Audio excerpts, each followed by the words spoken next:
Nous sommes très heureux d'accueillir Christophe Debiens qui, lui, parce qu'il va vous parler, il va vous parler à visage découvert. C'est une question très importante, l'économie circulaire. C'est le nouvel horizon du développement durable. C'est-à-dire que sur une planète aux ressources limitées, on doit faire attention de ne pas gaspiller, de ne pas jeter, de ne pas creuser sans arrêt dans l'écorce terrestre pour trouver de plus en plus. Et c'est très important. Alors, est-ce que c'est une utopie? Est-ce que c'est possible? Est-ce que ça va contribuer à la décarbonation? Ce qui est très important aujourd'hui, c'est, Christophe va nous le dire, que la Commission européenne a rendu public, dans le cadre de son pacte vert, le Green Deal, sa feuille de route pour l'économie circulaire. Et donc, c'est peut-être pour commenter tout ça que je donne la parole maintenant à Christophe. Merci d'être venu, Christophe. C'est un grand plaisir d'être parmi vous et merci Gilles pour la présentation. Juste, je reprends une petite chose que vous disiez. Je n'ai pas créé l'Institut d'économie circulaire à Paris. Je n'étais pas à l'initiative de sa création, mais effectivement, j'en ai été le directeur pendant près de 3 ans. Et aujourd'hui, je préside l'OCCE, qui est en fait, dans sa traduction officielle, Organization for Climate and Circular Economy. C'est un nom anglais tout simplement parce que nous sommes à Bruxelles et que à Bruxelles, nous travaillons avec l'ensemble des territoires européens, des pays européens. Et nous nous adressons à tous les acteurs de l'économie circulaire, bien sûr, mais aussi pour le climat. Et nous sommes obligés de parler quelques langues, notamment l'anglais, qui est la langue de ralliement. Donc voilà pourquoi le titre de l'OCCE est en anglais. Je suis effectivement ravi d'être parmi vous parce que aujourd'hui, l'économie circulaire prend une ampleur assez importante dans le paysage environnemental européen.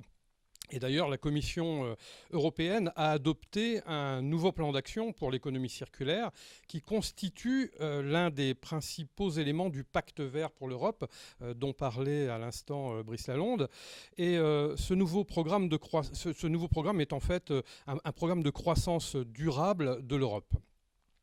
Ce nouveau plan d'action, qui prévoit un certain nombre de mesures à mettre en œuvre tout au long du cycle de vie des produits, vise à rendre notre économie adaptée à un avenir vert, à renforcer évidemment notre compétitivité tout en protégeant l'environnement et à donner de nouveaux droits aux consommateurs. Alors c'est vrai que c'est un plan très ambitieux qui aujourd'hui s'appuie sur le travail réalisé depuis 2015, notamment par la Commission européenne. Et ce nouveau plan met l'accent sur la conception et la production dans la perspective d'une économie circulaire et dans le but de garantir que toutes les ressources qui sont utilisées restent dans l'économie de l'Union européenne aussi longtemps que possible.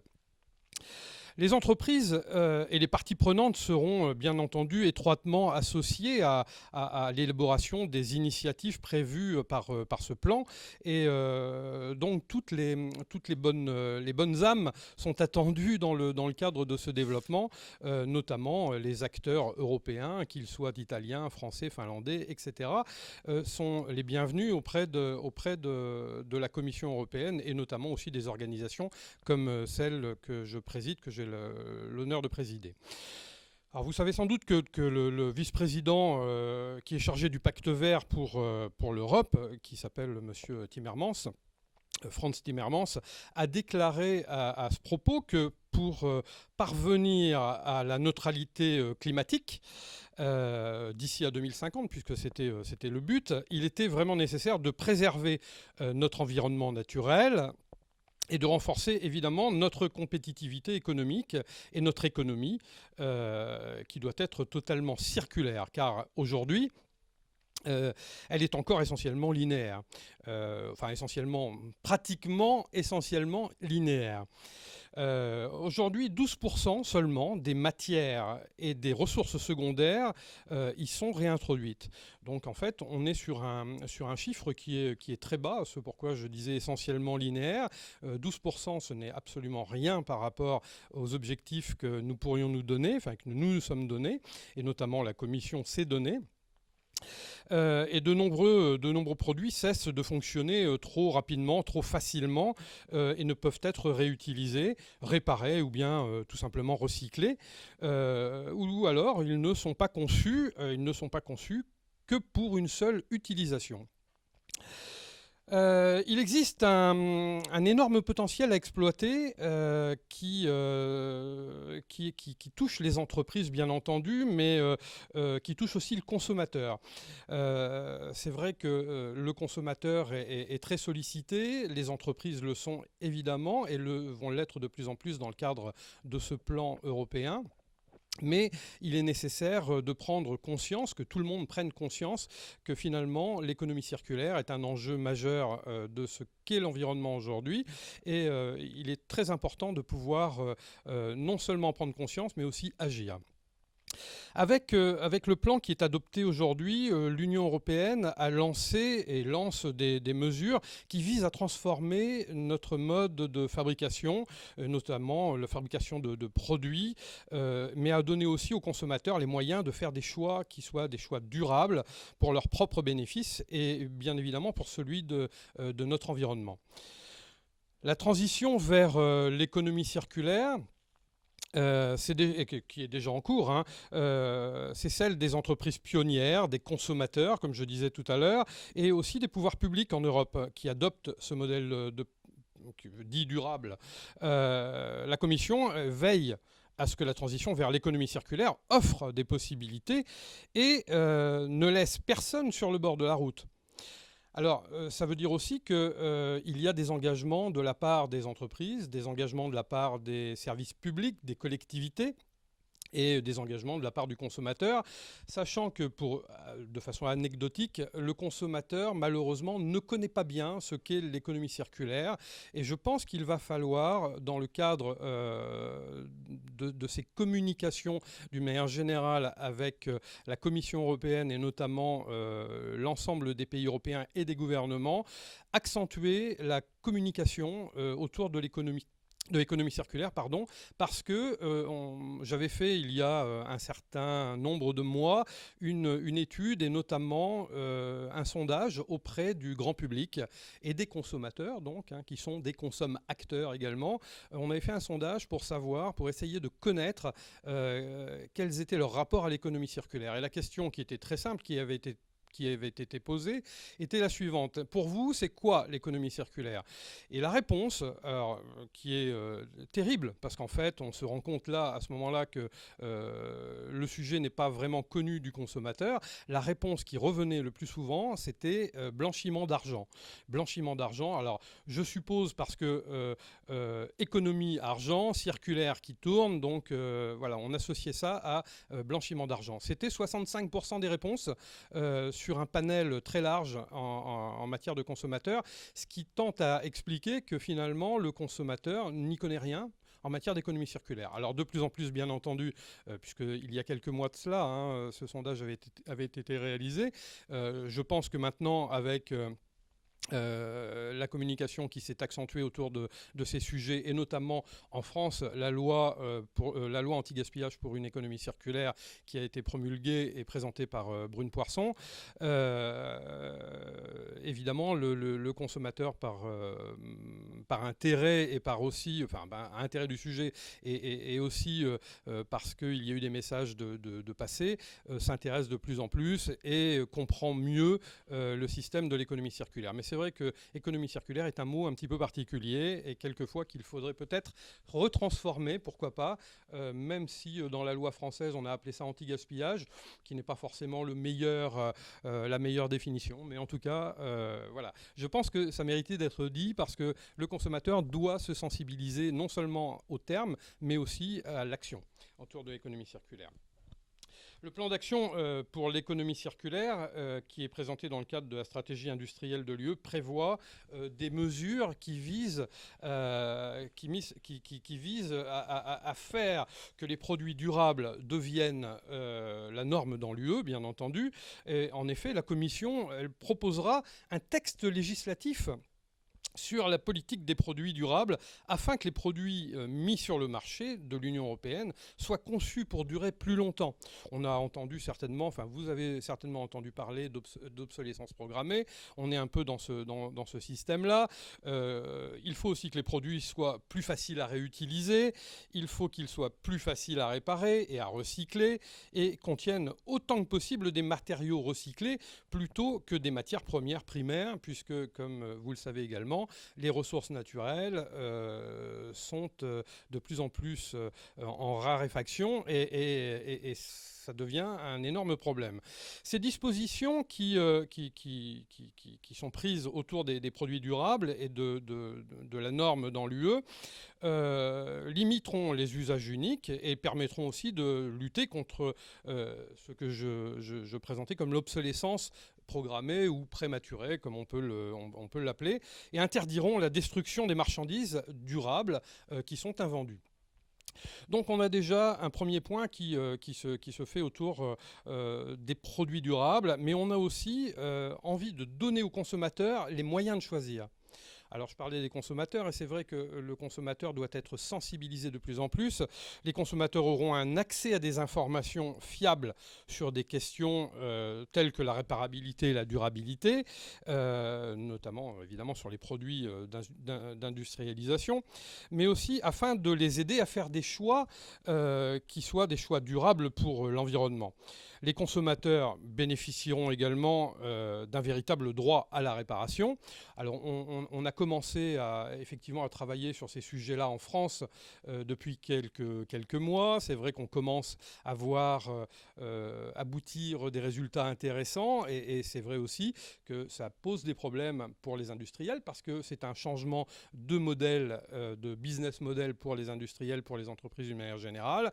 Et c'est vrai qu'il faut faire ça pas à pas et que la difficulté se tient autour de la fabrication des produits, autour de ce changement de modèle, de business model pour les entreprises.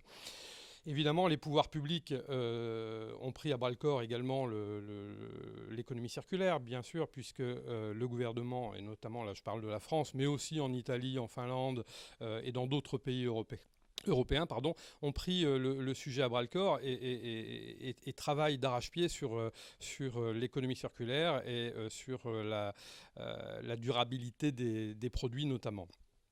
Alors, il faut aussi mettre l'accent sur les secteurs qui utilisent le plus de ressources et dont le potentiel de contribution à l'économie circulaire est très élevé.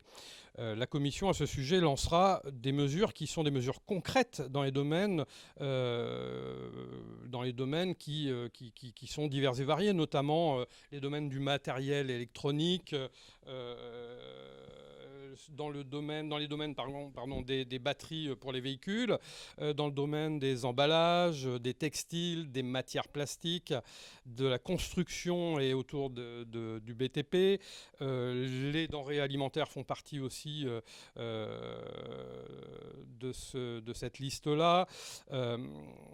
Donc en fait, on a un certain nombre de sujets à aborder autour de l'économie circulaire en Europe et notamment de la production. Il faut également, dans le cadre de ce plan, que soit garantie la solution du zéro déchet, c'est-à-dire beaucoup moins de déchets que ce que nous produisons actuellement, parce que c'est vrai que les déchets sont un problème qui peuvent devenir une ambition, parce que si on donne de la valeur à nos déchets, d'abord si on ne les appelle plus des déchets mais plutôt des ressources, on a évidemment gagné le pari de l'économie circulaire, en tout cas sur le point du déchet. Les efforts qui sont déployés et qui seront déployés par la Commission européenne et notamment par les pays européens viseront à éviter totalement les déchets et à les transformer en ressources, ce que je disais, des ressources secondaires qui soient de grande qualité et qui pourraient bénéficier d'un marché fonctionnel des matières premières. On a autour de la Commission, envisager une mise en place pour d'un modèle harmonisé à l'échelle de l'Union européenne pour la collecte sélective des déchets et pour l'étiquetage également. Ce plan d'action présente également une série de mesures qui visent à réduire au minimum les exportations des déchets de l'Union européenne et à lutter contre les transferts illicites. Parce qu'aujourd'hui, comme vous le savez certainement, nos déchets, quelquefois, partent très loin, à l'autre bout du monde, et voilà, ça devient de plus en plus problématique. Donc je pense que c'est un sujet très important qui sera traité d'une part par la Commission, mais aussi par l'ensemble des gouvernements, et notamment en Europe. Alors on est dans un contexte aujourd'hui où le pacte vert pour l'Europe, qui a été présenté en décembre 2019 par la Commission, établit une feuille de route très ambitieuse en faveur d'une économie circulaire dite neutre. Et pour le climat, bien évidemment, dans laquelle la croissance économique sera dissociée de l'utilisation des ressources.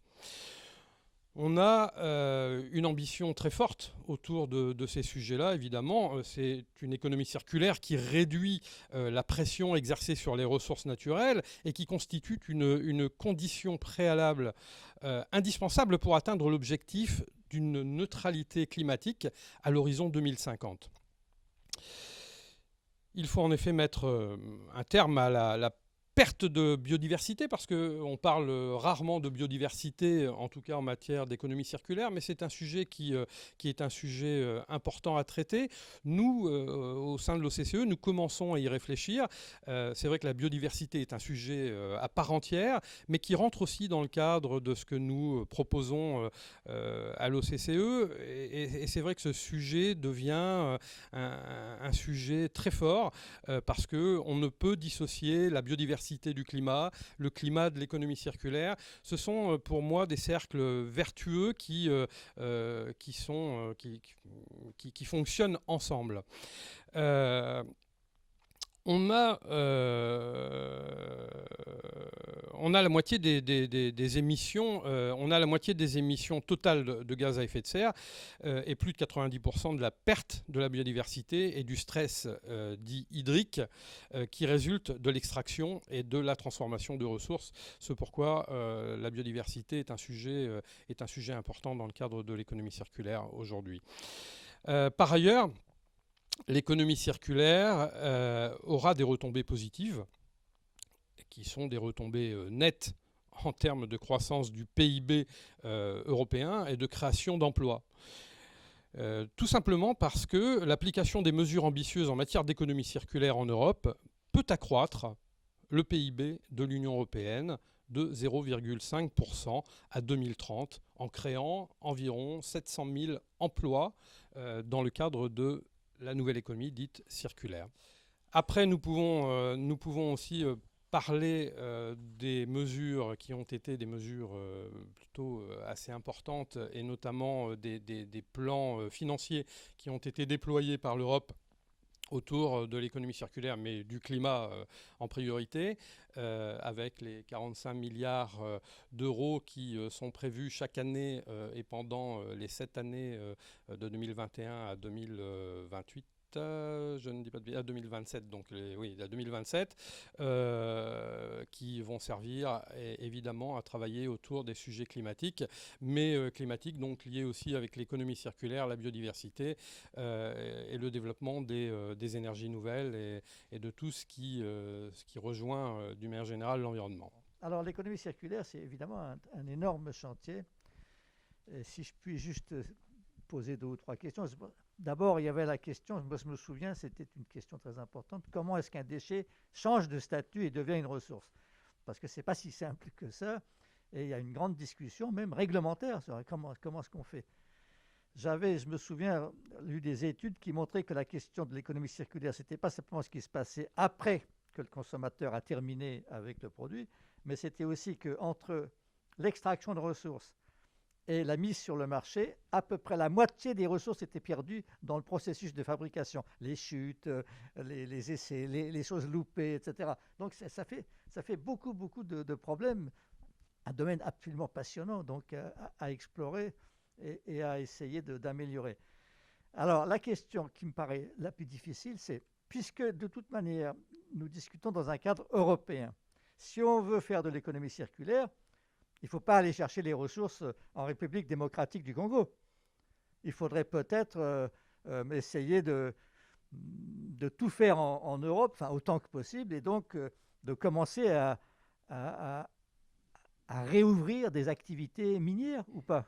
Alors effectivement, la question est un peu difficile parce que chaque pays voit midi à sa porte et notamment en Europe, avec des ressources, on va dire, nationales qui sont différentes les unes des autres en fonction de chacun des pays. Est-ce qu'il faut réouvrir des ressources, enfin des sources minières? Ça, c'est une question lancée.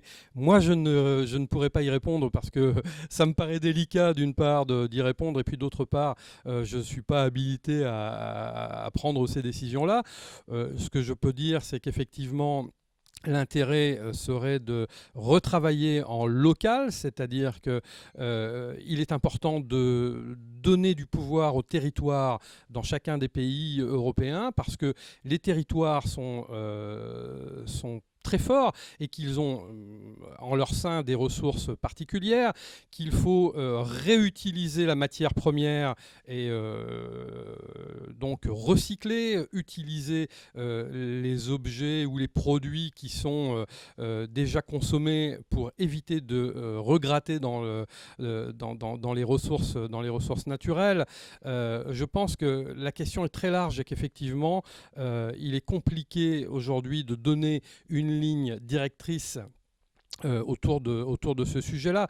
Ceci dit, il y a effectivement des tas de solutions, alors quelquefois qui paraissent bonnes ou mauvaises, parce que c'est vrai que toutes les idées sont les bienvenues et qu'il y a un tri à faire dans les idées. Le brainstorming européen est intéressant, la Commission travaille sur ces sujets, nous travaillons aussi sur ces sujets-là.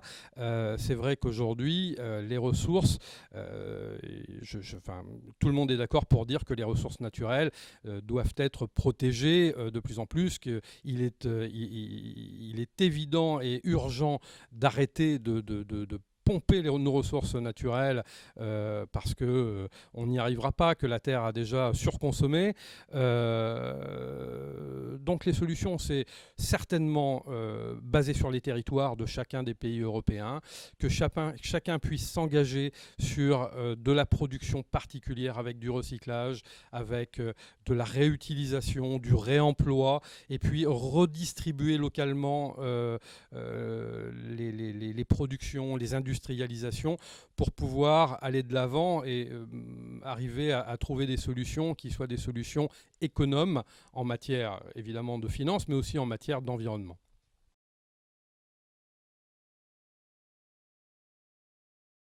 C'est vrai que la Commission a mis en place, est en train aussi de mettre en place, parce que la Commission en fait vient juste quelque part d'être mise en place elle aussi, étant donné qu'avec la situation sanitaire que nous avons connue, il y a eu un énorme coup de frein en matière de décision et en matière de fonctionnement, ce qui n'a pas permis d'avancer très vite autour de tous les sujets, et notamment des sujets d'économie circulaire. Mais en tout cas, la Commission a dans ses tablettes pour l'avenir de réaliser des projets de loi qui soient liés à la réparabilité, au recyclage et d'une manière générale à la réparation des produits. Si j'ai bien vu qu'il y a un indice de réparabilité. Il y a un indice de réparabilité, effectivement, et cet indice de réparabilité qui, alors aujourd'hui, est un peu, malgré tout, différent dans chacun des pays européens. C'est-à-dire que chaque pays applique son indice de réparabilité. C'est un peu pour le moment la foire d'empoigne, parce que c'est vrai que chacun des pays, et notamment les gouvernements, ne s'entendent pas. Et ça, c'est aussi une problématique forte. On sait que, par exemple, il y a en Italie des travaux qui se font autour de l'économie circulaire, alors que ce soit la réparabilité, que ce soit dans tous les thèmes d'ailleurs de l'économie circulaire. nécessaire, avec des lois particulières qui sont en train de se mettre en place en Italie, mais qui ne correspondent pas aux lois françaises. Alors qu'en fait, nous sommes en Europe, que ce soit en Italie ou en France, et pareil pour d'autres pays. C'est-à-dire qu'en Allemagne, on n'a pas non plus les mêmes sujets. Donc l'indice de réparabilité qui sera imposé par l'Europe devrait être l'indice global pour l'ensemble des pays européens, mais aujourd'hui, l'applicabilité n'est pas vraie. Ouais, mais tu sais, même la couleur des poubelles du recyclage est différente d'un coin à l'autre. Alors. Ça, je suis d'accord. Je suis totalement d'accord. Et c'est vrai que c'est compliqué. Alors, pour répondre, pour donner la position de l'OCCE par rapport à ce sujet, et notamment savoir si c'est réalisable, oui, je pense que c'est réalisable. Nous pensons que c'est réalisable. Nous pensons qu'il est important que la Commission prenne le pas sur la réparabilité, enfin sur la réparation d'une manière générale des produits, parce que il va falloir donner un cadre précis, un cadre législatif précis, pour que chacun des gouvernements européens puisse l'appliquer de façon importante et de façon, je dirais pas autoritaire parce que c'est pas le bon terme, mais de façon sécure auprès de chaque consommateur et auprès de chaque industriel. Ça, je pense que c'est nécessaire et je pense que c'est réalisable.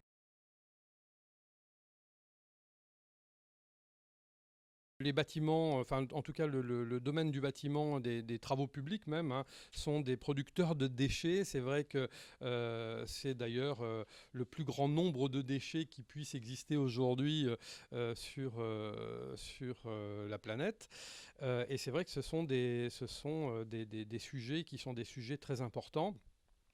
Et qui sont à régler parce que, notamment, si on regarde en région parisienne, on a le Grand Paris qui est en train de se développer et ça veut dire démolition de bâtiments existants, ça veut dire recréation de systèmes de transport, recréation de nouveaux buildings, peut-être plus verts qu'aujourd'hui, création de nouveaux systèmes, évidemment, de distribution d'électricité, de distribution d'eau, de fonctionnement de voies publiques, etc. Ça veut dire aussi donc beaucoup de consommation et beaucoup de déchets autour du bâtiment.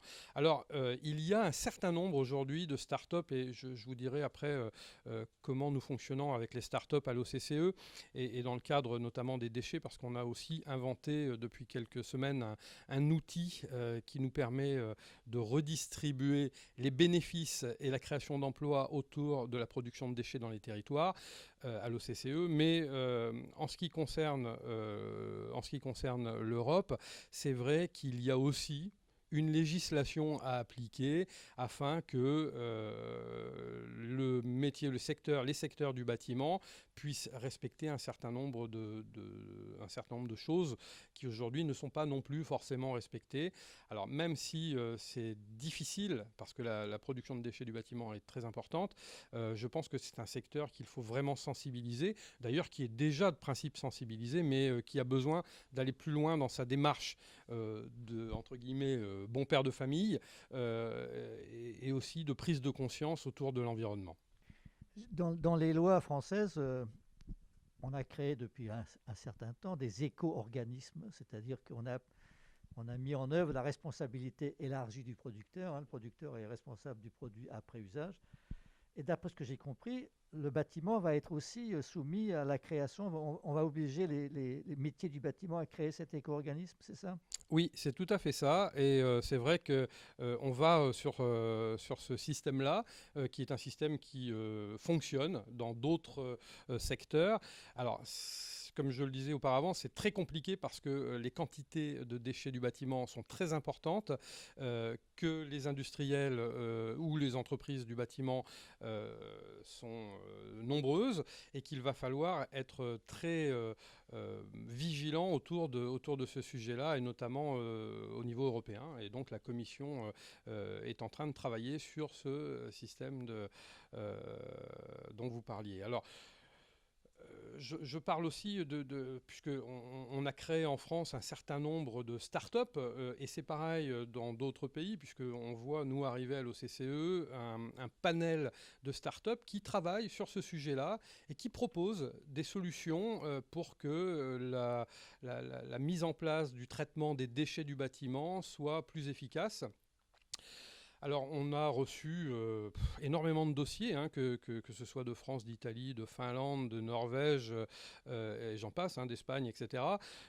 Parce que la Commission européenne travaille évidemment d'arrache-pied sur ce sujet-là et a demandé à l'ensemble des territoires européens de se positionner pour trouver des solutions, et des startups et des créateurs innovants se sont mis à la charge de travailler, de réussir à trouver des solutions autour de ces sujets.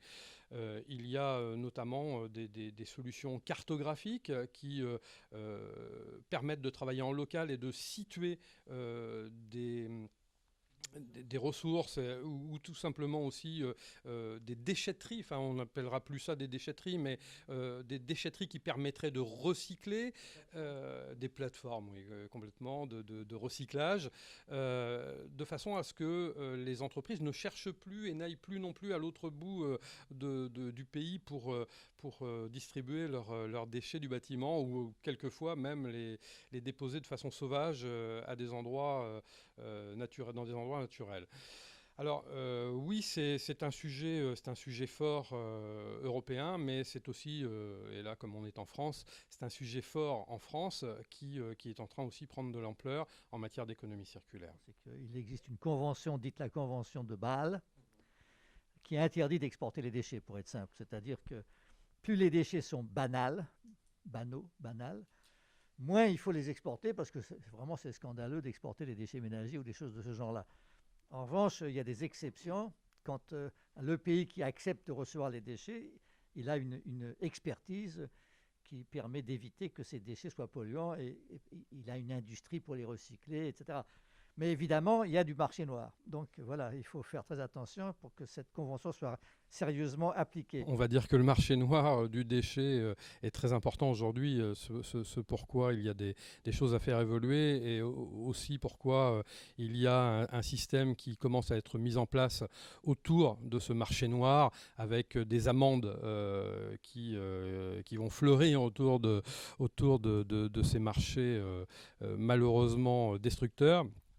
Alors je pense que les choses devraient évoluer, ça n'évolue pas suffisamment vite à mon goût, et ni au goût d'autres, mais voilà, je pense qu'on est sur la bonne voie. En tout cas, la prise de conscience est là, le Parlement européen le sait, les pouvoirs publics le savent, et c'est vrai que même en France d'ailleurs, il y a eu des sanctions autour de ce problème-là.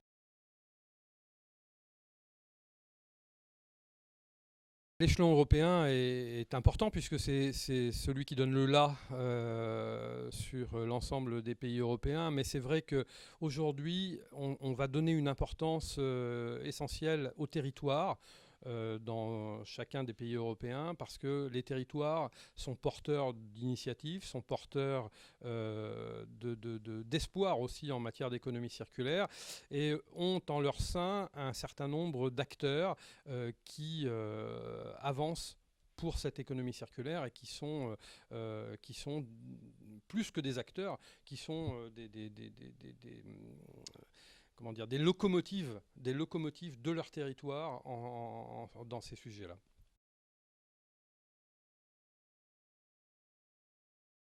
La circularité de l'énergie,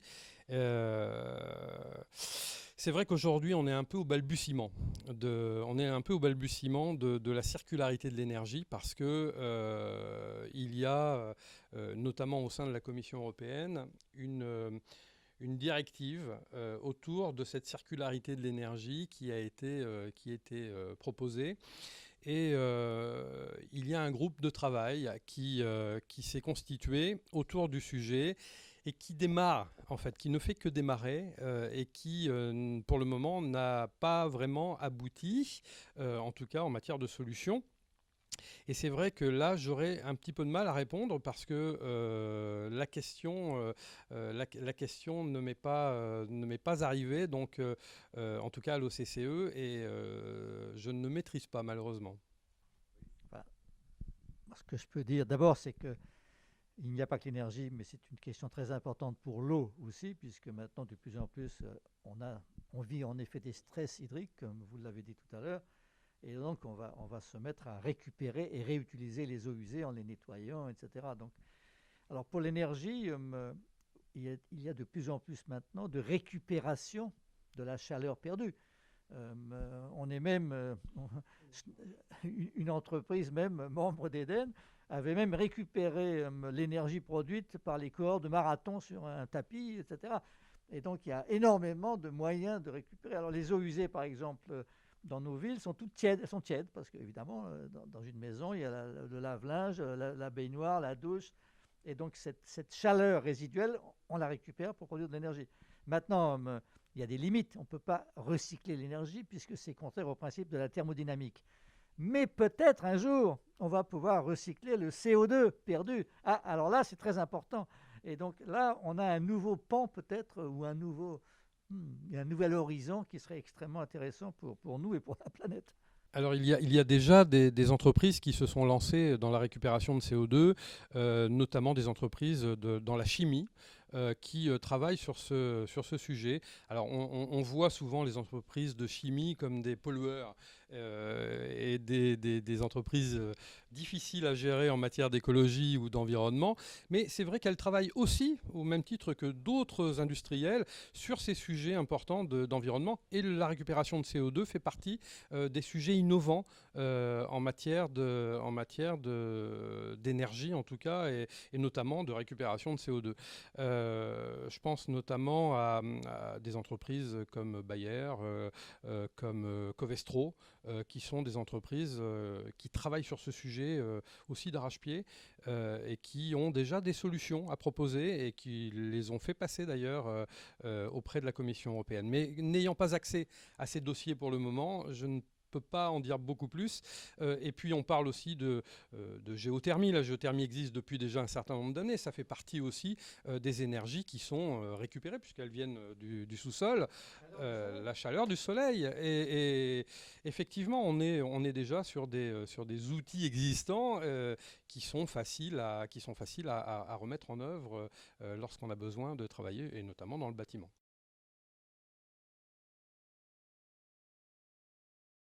Alors effectivement, durant cette crise sanitaire, on a eu 2 mois de confinement en France, hein, je parle de la France, qui nous ont permis peut-être quelquefois de se poser des questions autour de ce qu'est l'environnement, parce qu'on s'est rendu compte tout simplement qu'il y avait moins de voitures qui circulaient, donc moins de pollution, que les industriels avaient réduit aussi leur fonctionnement, puisqu'il y a des industries qui se sont arrêtées. Donc effectivement, la pollution déjà a diminué. On a des courbes qui ont été montrées et présentées, qui sont des courbes même incroyables, et on s'est rendu compte que finalement c'était un bénéfice de ne plus travailler et c'était un bénéfice de ne plus circuler. Mais d'un autre côté, il y a 2 poids, 2 mesures. Alors moi, mon sentiment, c'est qu'effectivement, on peut tout arrêter du jour au lendemain, revenir à l'âge de pierre et se dire on passe comme ça à l'économie circulaire en revenant à l'âge de pierre. Mais je pense que ce n'est pas forcément la meilleure solution, parce qu'aujourd'hui on est dans un développement technologique, enfin depuis quelques années, dans un développement de nouvelles technologies qui va de l'avant. Et comment arrêter un système de développement de nouvelles technologies brutalement pour revenir à l'âge de pierre? Moi, je pense que effectivement tous ces bénéfices que l'on a constatés durant cette crise du Covid portent à réflexion. Je pense qu'il faut travailler différemment, qu'il faut consommer différemment, parce qu'on s'est rendu compte que les magasins étaient fermés, ou alors, en tout cas, il était compliqué de s'y rendre avec des attestations particulières. Donc moins de déplacements, moins de consommation, que les gens qui finalement restaient chez eux n'avaient plus besoin de s'acheter de nouveaux vêtements, en tout cas pour cette période-là, et de cosmétiques et de produits différents. Il n'y a que l'alimentaire qui a augmenté ses marges, enfin l'agroalimentaire a augmenté ses marges, mais sinon pour le reste, on s'est effectivement rendu compte que la surconsommation pouvait être réduite et on pouvait prendre conscience à ce moment-là que on avait d'autres modes de consommation qui pouvaient se mettre en place. Alors oui, la prise de conscience est importante et elle a été importante durant la période de Covid et notamment de confinement. Mais en tout cas, pour ma part, il est vrai que revenir à l'âge de pierre, pour moi, n'est pas une solution. Que je dis l'âge de pierre, j'exagère bien entendu, mais revenir en arrière sur 50 ans, même 50 ans en arrière, ne serait pas forcément une solution. Parce que dans ces cas-là, on arrête toutes les nouvelles technologies, y compris le développement de la 5G qui est en plein essor. Alors, je ne me positionne pas je me positionne pas sur le 5G bien ou pas bien. Je dis que c'est une nouvelle technologie. De plus en plus, ces outils-là, donc les portables ou les tablettes ou les ordinateurs, commencent à retrouver une vie un peu plus longue que ce qu'elle était il y a quelques années, parce qu'on a essayé de travailler sur des lois qui empêchaient l'obsolescence programmée, le changement de batterie sur les téléphones, etc. On n'échappera pas au développement des nouvelles technologies et bien au contraire, je pense qu'elles nous aideront, ces nouvelles technologies et la création de produits innovants et de start-up innovantes, ça aidera au développement de l'économie circulaire. Je pense que c'est même quelque part un point positif d'aller vers les nouvelles technologies pour aider au développement de l'économie circulaire. La digitalisation permet de suivre, c'est extraordinaire, on peut même tracer maintenant.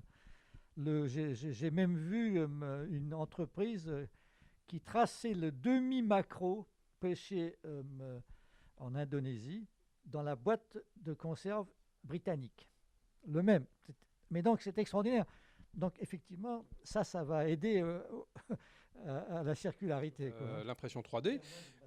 Exactement, qui permet de réutiliser des ressources déjà utilisées donc, et recyclées, réinjectées dans un système d'impression et qui en plus peut travailler à l'unité. C'est-à-dire que si demain vous avez besoin, alors je vais citer un truc peut-être idiot, mais d'un lustre qui soit un lustre en verre personnalisé, vous pourrez le faire à l'unité. Et je pense que ça, c'est une nouvelle technologie au service de l'économie circulaire. Bon, mais c'est parfait. Alors, une des questions, bien entendu, c'est alors, toutes ces opérations, est-ce que ça va consommer plus d'énergie ou pas? Ou plus d'informations? Enfin, en tous les cas, plus d'informations, sans aucun doute. Parce qu'il faudra savoir, suivre, etc. Et plus d'énergie ou pas, alors? Alors ça, c'est le problème qui est abordé autour des data, d'une manière générale, puisque plus on utilise de systèmes informatiques ou de systèmes de communication, dans la logique des choses, plus on consomme de l'énergie, et notamment des datas qui sont consommatrices d'énergie. Mais d'un autre côté, on a aussi des solutions qui permettent de réduire la consommation de ces énergies-là, liées à l'informatique et liées à la communication, avec des nouveaux serveurs, dans bains d'huile, avec des nouveaux serveurs enterrés, puisque maintenant on arrive à des technologies aussi dans cet esprit-là, qui sont une aide à la consommation réduite en matière de data. Tout à l'heure, vous avez dit que les consommateurs, après un sondage, n'avaient pas l'air de comprendre très bien ce que c'était que l'économie circulaire. Or, quand on voit la présentation qui est faite par la Commission européenne, il y a tout un chapitre sur le, comment ils disent en anglais, empowerment of the consumers. C'est-à-dire qu'on donne du pouvoir aux consommateurs pour que ce soit eux qui poussent pour qu'il y ait plus d'économie circulaire. Pour ça, je suppose qu'il faut des labels, des choses de ce genre-là qui soient à peu près dignes de confiance. Mais il y a aussi une question, moi je me souviens quand on a lancé le papier recyclé dans les années 70, ah non, c'est beaucoup moins beau, moi je veux du papier bien lisse et bien blanc, qu'est-ce que c'est que ce papier un peu gris? Et il y a une vraie question qui est la réglementation.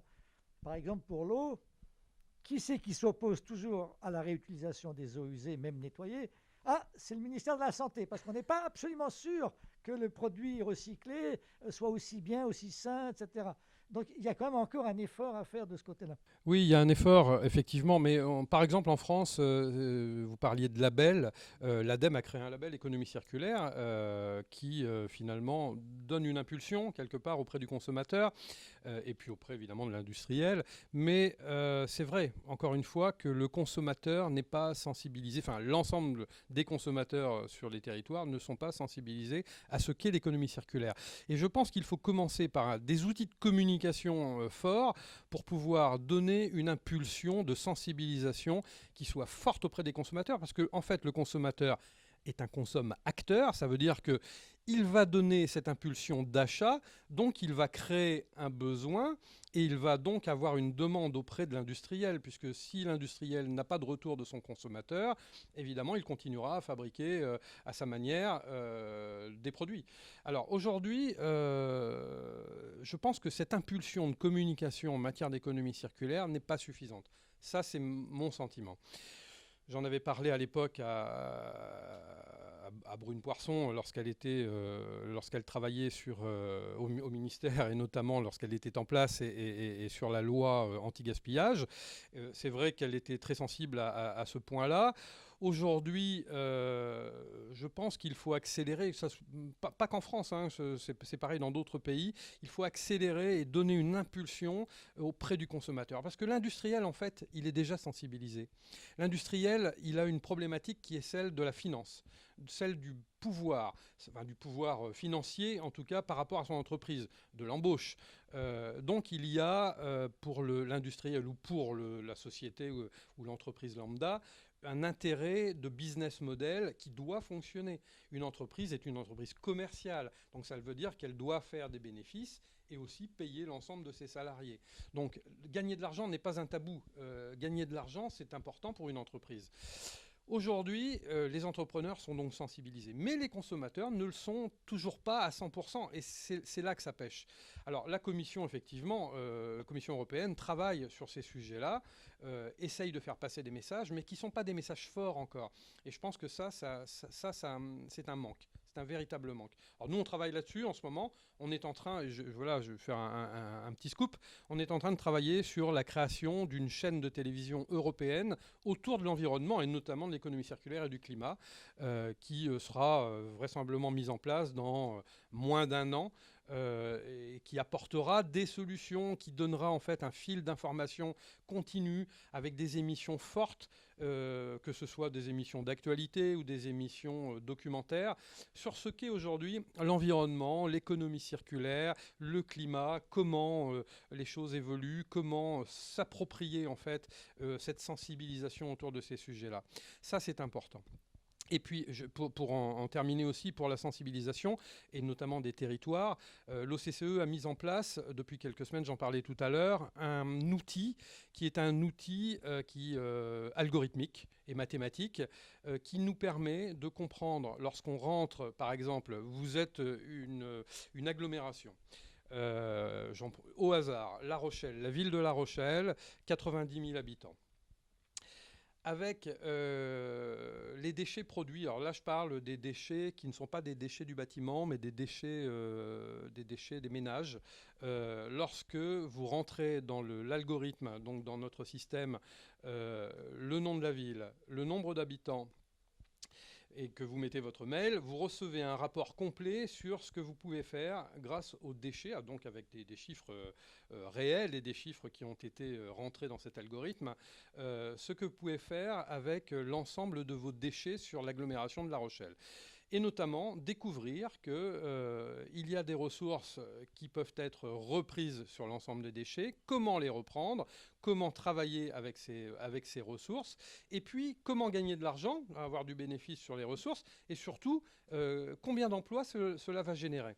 Donc ça, c'est un outil que nous avons mis en place qui aujourd'hui est en train de faire des émules auprès des territoires européens. Hein. Je parle des régions françaises, bien sûr, et des villes ou des départements en France, mais aussi dans d'autres pays, puisqu'on est en train de le développer sur l'ensemble du système européen. Il a un nom. Pour le moment, non. Mais par contre, vous pouvez le retrouver sur notre site internet occe.eu.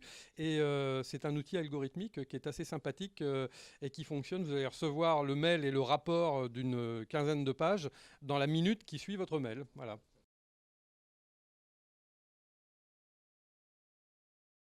Alors, les nouvelles technologies et l'économie circulaire, enfin liées à l'économie circulaire, est-ce que la progression est suffisante? Elle n'est jamais suffisante. Parce que, effectivement, si on pouvait aller plus vite, ce serait beaucoup mieux. Mais par contre, il faut dire que, alors, et c'est là qu'on voit, nous, qu'on reçoit à l'OCCE des quantités, entre guillemets, industrielles de dossiers innovants autour de nouvelles technologies qui se mettent en place pour l'économie circulaire, y compris pour les sujets climatiques.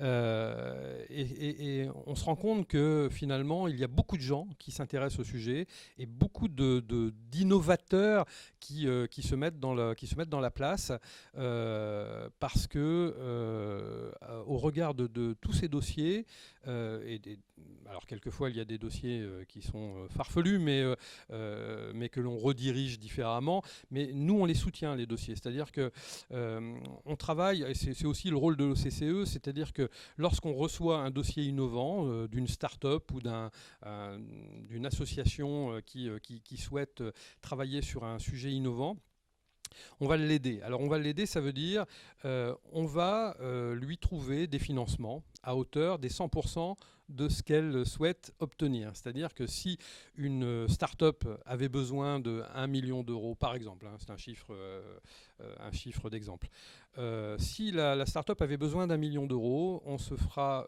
fort de trouver, alors si évidemment le dossier correspond à ce que nous faisons à l'OCCE et notamment en matière d'économie circulaire et de climat, nous nous ferons fort de trouver 500 000 euros via des fonds privés, des fonds d'investissement privés qui sont adossés à l'OCCE et qui sont donc adhérents de l'OCCE.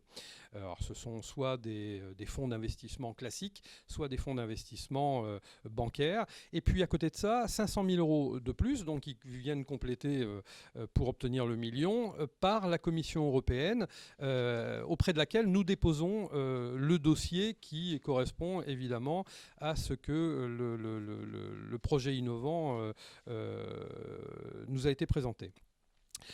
Donc ça, c'est la première chose. Deuxième chose, on va, puisqu'on a un certain nombre de territoires européens qui sont adhérents de l'OCCE, on va proposer à des territoires d'héberger cette start-up ou ce projet innovant, alors que ce soit en France, en Italie, en Espagne, au Portugal ou ailleurs, il y a des territoires qui se sont portés volontaires pour accueillir des start-up ou des projets innovants.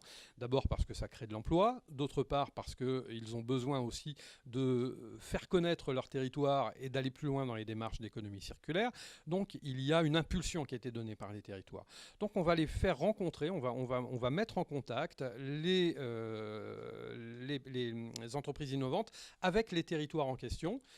Et ils pourront faire un choix sur l'abri. C'est-à-dire que si j'ai envie d'aller au Portugal, en Espagne ou en France, alors ça peut être région Nouvelle-Aquitaine pour la France, ça peut être une ville en Espagne, mais ça peut être aussi une région ou un département en Suède. Hein. Voilà, tout est possible puisque nous avons un certain nombre d'adhérents.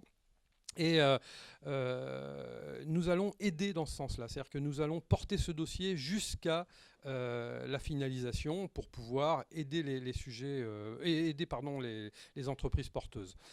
Alors, ça veut dire aussi que, évidemment, c'est de l'énergie pour l'OCCE, c'est de l'énergie pour tout le monde, mais on ne peut pas traiter tous les dossiers, en tout cas sur un laps de temps donné, mais on essaye de faire le maximum avec notre petite organisation.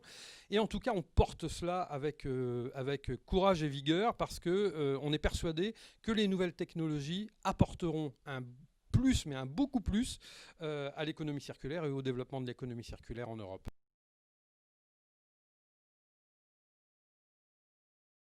Je pense que la réindustrialisation réindustrialisation passera par les territoires, que ce soit en France ou dans d'autres pays.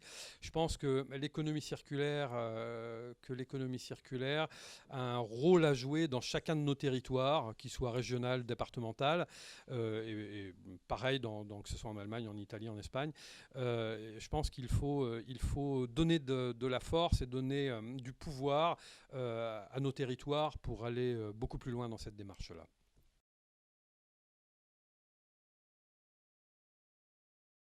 Le New Green Deal, en fait, il est basé sur différents sujets. Alors, on parle évidemment beaucoup d'aspects climatiques. Dans le New Green Deal, on parle des énergies, de l'hydrogène. L'hydrogène est en train de prendre... Moi, en fait, c'est l'hydrogène que je suis en train de voir comme le sujet presque phare de ce qu'appartient au New Green Deal aujourd'hui. Le développement de l'hydrogène est un sujet très fort qui va de plus en plus arriver sur les tables de tous les gouvernements, européens en tout cas, pour un développement important. Ça fait partie de la réponse que je pourrais donner à la question autour de quelle proposition dans le Green Deal me paraît la plus importante. Alors, ça ne me paraît pas forcément la plus importante, mais ça me paraît être la question qui aujourd'hui est en train de se poser de façon essentielle autour du Green Deal.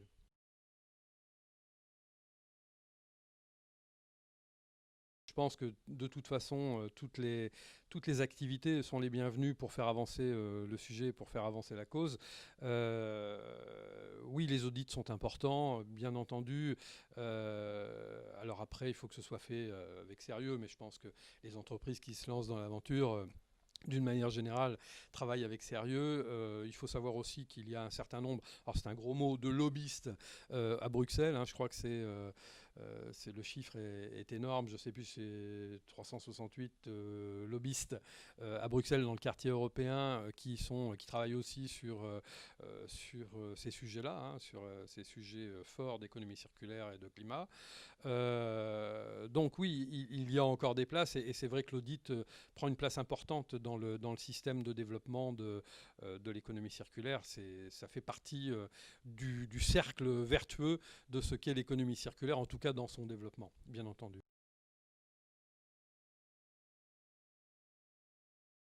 Oui, c'est problématique parce que l'Europe ne régit pas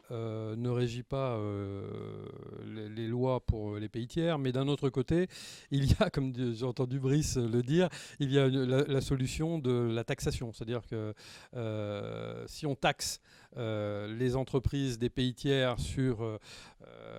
par rapport aux produits européens, on aura effectivement une différence sur le système de commerce. Mais est-ce possible ou pas? Là, je ne suis pas certain. Est-ce envisageable? Je ne sais pas. La Commission y réfléchit, ça c'est clair. Mais maintenant, je pense qu'il y a aussi des problèmes politiques qui se posent autour de ces questions-là, qui sont des questions effectivement très, très délicates et même diplomatiques quelquefois, parce que on voit avec les USA qui fait pression sur des produits français ou des produits même russes, là pour aller plus loin, et notamment met des interdictions. Si on fait la même chose entre l'Europe et les USA, et ça peut être fait, bien entendu, mais aussi avec d'autres pays. Ça peut être avec la Chine, avec la Thaïlande et avec d'autres pays, l'Australie, enfin peu importe, je ne vais pas tous les citer, mais un certain nombre de pays. Est-ce que ça ne va pas nous retomber dessus de façon politique? Ça, c'est une question qu'il faut se poser. Et par ailleurs... Il y a eu une affaire qui est partie devant l'Organisation mondiale du commerce, oui, sur le pneu rechappé. Oui, exactement. Oui. Exactement. Moi, j'en avais parlé avec l'entreprise Michelin, pour la citer. L'entreprise Michelin qui avait développé des usines un peu partout, notamment en France, mais aussi à l'étranger, sur des pneus rechappés pour les véhicules lourds, les camions notamment, ou les grues, ou les tracteurs.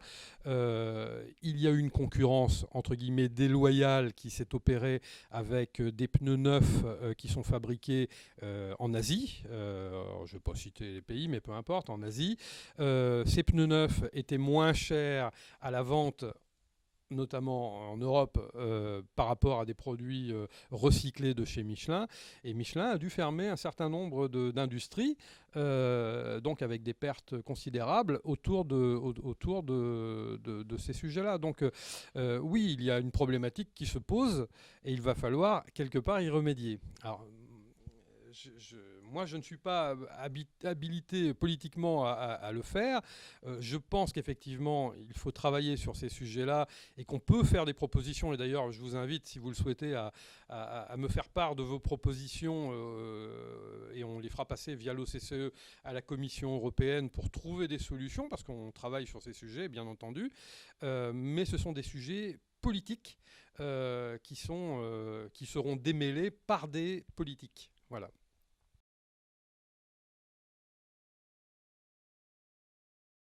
L'obsolescence programmée, en effet, c'est un sujet qui est important. La Commission européenne s'est penchée sur le sujet. En France, il y a eu des procès, notamment contre Apple, qui ont été faits par HOP, l'association HALT à l'obsolescence programmée. Ils ont gagné, enfin l'association a gagné contre Apple, contre d'autres aussi marques, pour trouver des solutions et arrêter ce système d'obsolescence programmée sur les produits.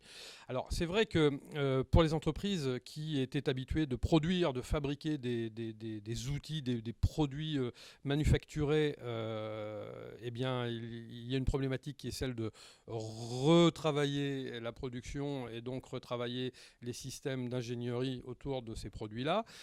Donc ça coûte de l'argent, mais d'un autre côté, il y a une obligation qui se met en place, et c'est ce qui va se passer avec l'Europe. C'est-à-dire que la Commission européenne va aussi étendre le sujet à tous les pays européens pour qu'ils fassent appliquer les lois. Alors les entreprises forcément devront y passer.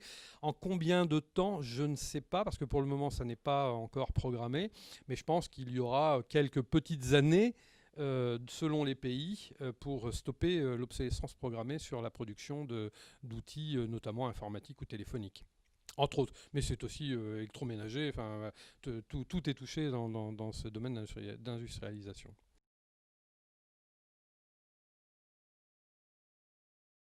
C'est vrai qu'aujourd'hui, la législation n'est pas très claire, qu'elle est en train, effectivement, encore une fois, d'avancer et de se développer en ce sens pour qu'il y ait des catégories bien définies. Là où nous devrions porter tous ensemble un coup sur la Commission européenne, c'est au niveau des taxes, et notamment de la TVA. Si on arrive à faire baisser des TVA sur des produits issus de produits recyclés, enfin avec des produits recyclés, fabriqués avec des produits recyclés, si on passe d'une TVA de 20% à une TVA à 5,5%, on va donner une impulsion aux consommateurs puisque les produits seront moins chers à la consommation, et en plus on sensibilisera beaucoup plus le consommateur dans cet esprit-là, y compris le producteur d'ailleurs. Alors que les produits qui n'utilisent pas de matières recyclées resteraient à 20% de TVA. Je pense que c'est en tout cas pour moi la solution idéale pour faire avancer les choses en ce sens.